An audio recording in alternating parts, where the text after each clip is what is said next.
নমস্কার বন্ধুরা, বঙ্গনা চ্যানেলে সকলকে স্বাগত। আজকে নিয়ে চলে এসেছি একটি নতুন ভিডিও নিয়ে, যেখানে দেখানো হবে কিভাবে ব্রাকাট ব্লাউজ খুব সহজে সেলাই করা যায়।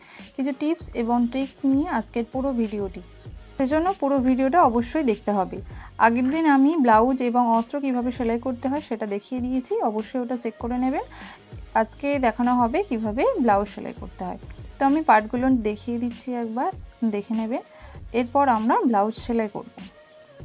ভিডিওটি দেখে যদি কোথাও বুঝতে অসুবিধা অবশ্যই কমেন্ট করে জানাবেন। তাহলে ভিডিওটি শুরু করা যাক। আমি ব্লাউজের খাপ অংশটি নিয়ে নিচ্ছি। খাপ অংশটি আমি বিছিয়ে নেব। বিছিয়ে নেওয়ার পরে আমাদেরকে দাগ দিয়ে নিতে হবে কাজের সুবিধার জন্য। আমি এখানে চক দিয়ে দাগ দিয়ে নিচ্ছি, কারণ এই চক অংশের দাগটি থাকবে সামনের দিকে। অনেক সময় আমাদের কি হয়, ভুল হয়ে যায়, সামনের দিকটি চলে যায় পিছনের দিকে এবং পেছন দিকটি চলে আসে সামনের দিকে। এবার সেলাই করার জন্য যারা নতুন তারা এরকম রাউন্ড শেপ দিয়ে দেবেন। রাউন্ড শেপ দিয়ে দিলে আমাদের সেলাই করতে খুব সুবিধা হবে। এরপর আমি সেলাই করে নিচ্ছি।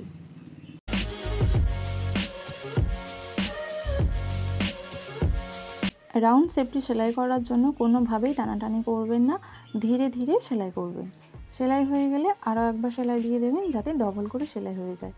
অবশ্যই সব অংশই ডবল করে সেলাই করতে হবে আমাদের। এরপর আমরা দ্বিতীয় অংশটিও একইভাবে সেলাই করে নেব।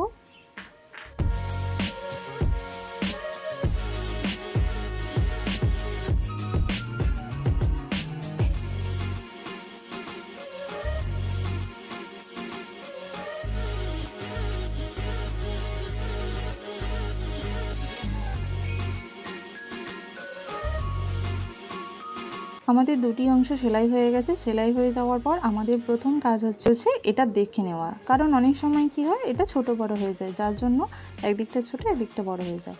এরপর আমরা দিয়ে দেবো টেকেন। টেকেনের জন্য আমরা 1/2 ইঞ্চি করে দুদিকে 1 ইঞ্চি মোট সেলাই দেব।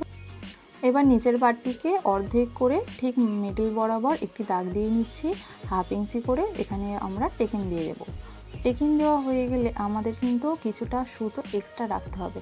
অনেক সময় আমাদের টেকিং অংশ থেকে সেলাই খুলে যায়, তো সেজন্য আমরা কিছুটা সুতো এক্সট্রা রাখবো। সেমভাবে দ্বিতীয় অংশটিও টেকিং দিয়ে দেব।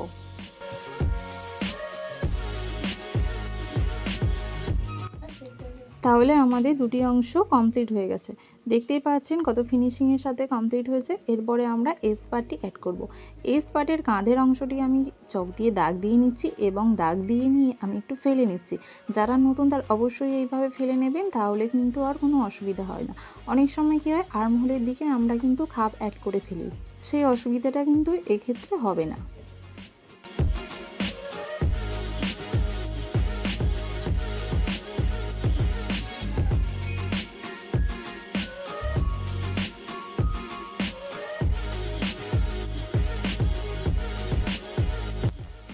এক্ষেত্রে আমরা ডান দিকের অংশটি উপর থেকে সেলাই করব এবং বাঁ দিকের অংশটি নিচ থেকে সেলাই করব।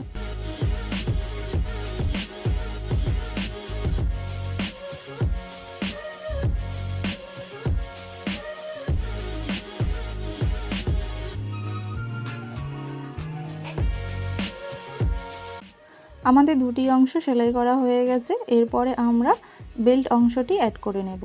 বেল্ট অংশটি অ্যাড করার জন্য আমাদেরকে প্রথমে বেল্ট অংশের চওড়া দিকটি দেখতে হবে। চওড়া দিকটি আমাদের সামনের দিকে থাকবে, তো আমরা সামনের দিক থেকে ফেলে প্রথমে কিভাবে সেলাই করছি খুব ভালোভাবে দেখে নেবেন। এবং এই যে খাপের অংশটি আছে সেটা কিন্তু সামনের দিকে থাকবে। যদি আমরা ওটা পিছনের দিকে রাখি তাহলে কিন্তু খাপ অংশে টান পড়তে পারে। ডান দিকের অংশে বেল্টটিকে উপরে রেখে এবং বাঁ দিকের অংশে বেল্টটিকে নিচের দিকে রেখে আমরা কিন্তু সেলাই করে নেব। সেলাই করা আমাদের এখানে কমপ্লিট হয়ে গেছে। এরপরে উপরের দিকে একটি চাপ অথবা লব সেলাই দিতে হয়। আমি এখানে লব সেলাই দিয়ে দিচ্ছি।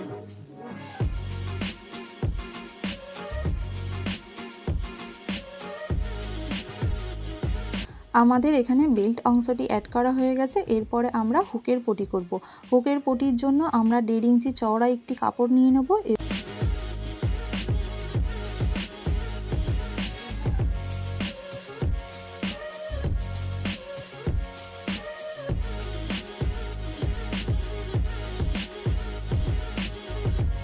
আমার পটি রেডি করা হয়ে গেছে। এবার আমি সেলাই করে নেব। আমি 1/2 ইঞ্চি রেখে সেলাই করব এবং এখানে একটি প্লেট দিতে হবে। প্লেট দিলে কি হয়, ফিনিশিংটা কিন্তু ভীষণ রকম সুন্দর আসে। এরপরে আমরা কাপড়টিকে কেটে নেব এবং একটি উল্টো দিকে চাপ দিয়ে দেব। চাপ দেওয়া হয়ে গেলে আমরা কাপড়টিকে মুড়ে সেলাই করে নেব।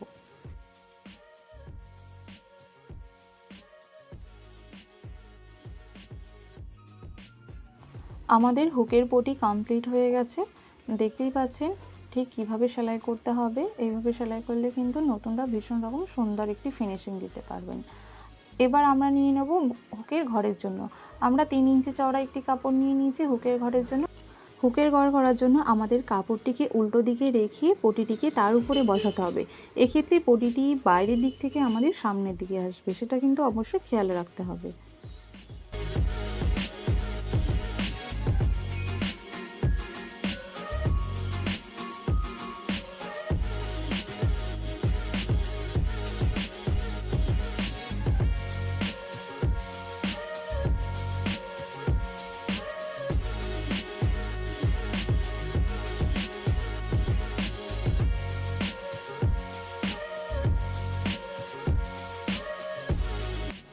আমাদের হুকের ঘর করা কমপ্লিট হয়ে গেছে।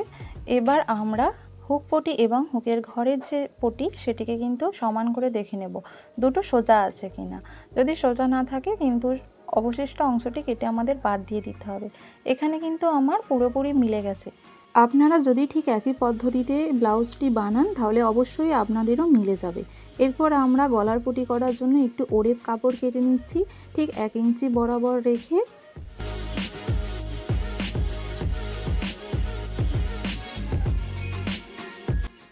এরপর এই ওড়েপ কাপড়গুলিকে সেলাই করে সুন্দরভাবে আমরা গলার পটি দিয়ে দেব।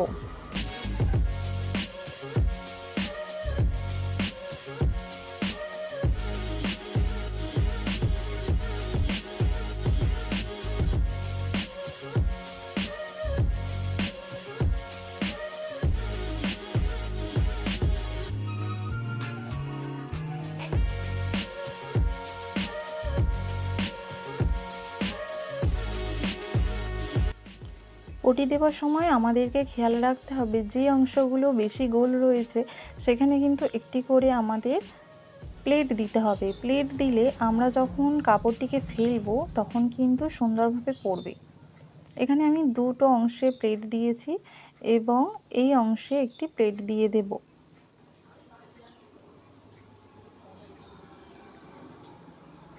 আমরা ঠিক ঘুরিয়ে ঘুরিয়ে গলাটি কমপ্লিট করে নেব। কমপ্লিট করা হয়ে গেলে কিছু কিছু চিন কেটে নিতে হবে যাতে করে আমাদের গলাটি সুন্দরভাবে পড়ে।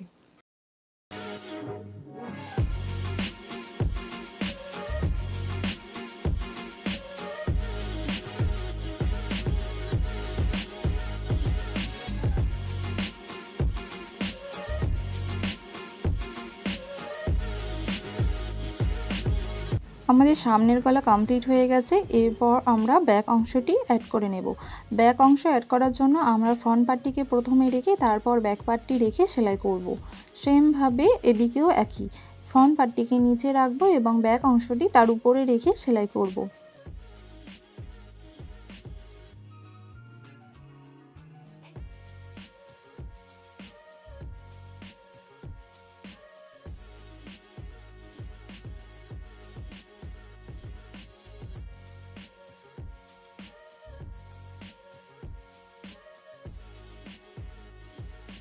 আমাদের এখানে কাঁধটিকে মোড়ার জন্য কিন্তু আমরা ঠিক এইভাবে কাঁধটি মুড়ব যাতে করে কি হয় সেলাই অংশ বাইরে থেকে না দেখতে পাওয়া যায়।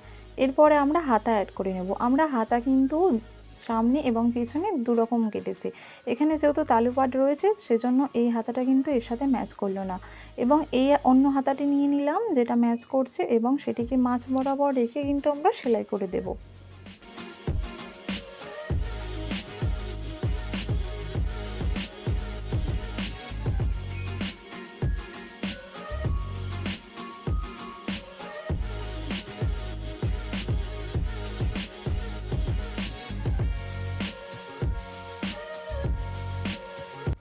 আমাদের একটি হাতা সেলাই করা কমপ্লিট হয়ে গেছে, কিন্তু সেটিকে আবার ডবল করে সেলাই দিতে হবে। অবশ্যই ডবল করে সেলাই দিতে হবে, না হলে কিন্তু অনেক সময় সেলাই কেটে যাওয়ার সম্ভাবনা থাকে, কিন্তু অন্য একটি সেলাই থাকলে সেটা অসুবিধা হয় না।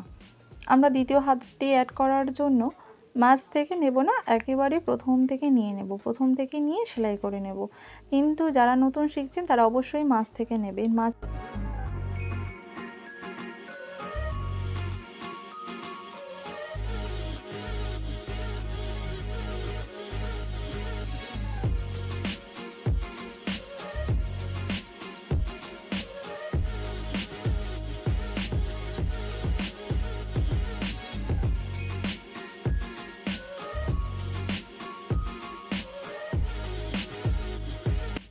আমাদের দুটো হাতা সেলাই করা কমপ্লিট হয়ে গেছে। এবার আমরা সাইড সেলাই করে নেব। সাইড সেলাই করার জন্য আমরা অবশিষ্ট অংশগুলিকে কেটে একটু বাদ দিয়ে দেব। তারপর আমরা ঠিক সাইড বরাবর সেলাই করে নেব। সাইড বরাবর সেলাই করে নিলে কিন্তু আমাদের একটি প্রথম সেলাই কমপ্লিট হয়ে যাবে। এরপরে কিন্তু আমাদের বডি অনুযায়ী যে মাপটা রয়েছে সেই মাপে কিন্তু সেলাই করতে হবে। তো আমি সেই মাপে সেলাই করে কমপ্লিট করে আপনাদের কাছে নিয়ে আসছি। আমার ব্লাউজ কমপ্লিট হয়ে গেছে, দেখতেই পাচ্ছেন ব্লাউজটি কীরকম হয়েছে। আপনারাও এভাবে সেলাই করে দেখতে পারেন কীরকম ফিনিশিং আসে। আমি তো মনে করি খুবই সুন্দর ফিনিশিং আসবে। একবার বাড়িতে অবশ্যই ট্রাই করে দেখবেন। ততক্ষণ ভালো থাকবেন, টাটা।